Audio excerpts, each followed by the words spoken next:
Maybe you're away on a business trip and you've got a big presentation in the morning. Maybe it's your first night in a new home after a long day hauling boxes. Whatever the circumstances, you could really use a good night's rest. But given that you're sleeping in a new place, that may be easier said than done. In a 2016 study, scientists at Brown University found a cause for this first-night effect: constant, animal-like vigilance. They published their findings in the journal Current Biology. Sleep is something of a puzzle for scientists. Most animals do it, but it's not entirely clear why it's necessary. In survival terms, it's pretty inconvenient for an animal to be off its guard for several hours every day. But rather than evolving to live without rest, some animals have developed the ability to literally sleep with one eye open. Bottlenose dolphins, southern sea lions, domesticated chickens, and beluga whales are among species that practice unihemispheric slow-wave sleep, in which just one half of the brain sleeps at a time. You can see this if you happen upon a line of snoozing ducks. The duck at the end of the line will have its outward-facing eye open. That eye is linked to the brain hemisphere that's still awake. That way, even in sleep, the sight of a predator could trigger alarms in the brain, cueing the duck to take action. As you can imagine, this vigilant half-sleep is a real asset in dangerous and unpredictable environments.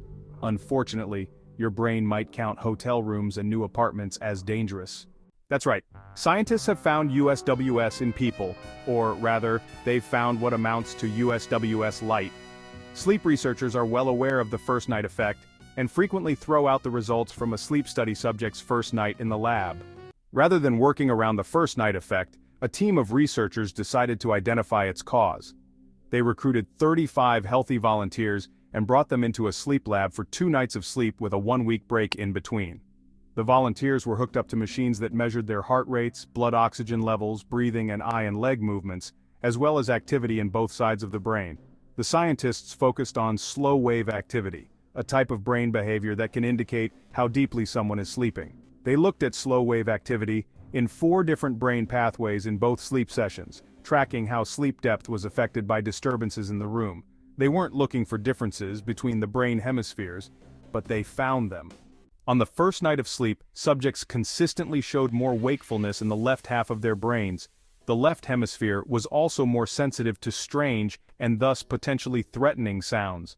1 week later, when the subjects returned to the sleep lab, there was more symmetry in the subjects' brain activity, suggesting they had become accustomed to the now familiar environment. Their slow-wave activity showed equal levels of wakefulness, or lack thereof, in both brain hemispheres. While the study results suggest we are participating in USWS, co-author Yuka Sasaki said in a statement that our brains may have a miniature system of what whales and dolphins have. Sasaki noted that frequent travelers may subconsciously train their brains to bypass the first-night effect. Our brains are very flexible, she said. Thus, people who often are in new places may not necessarily have poor sleep on a regular basis. The team's future experiments will include trying to shut off the first-night effect so people can get a better first night's sleep. If you found this video helpful, don't forget to subscribe for more insights into sleep science and other fascinating topics.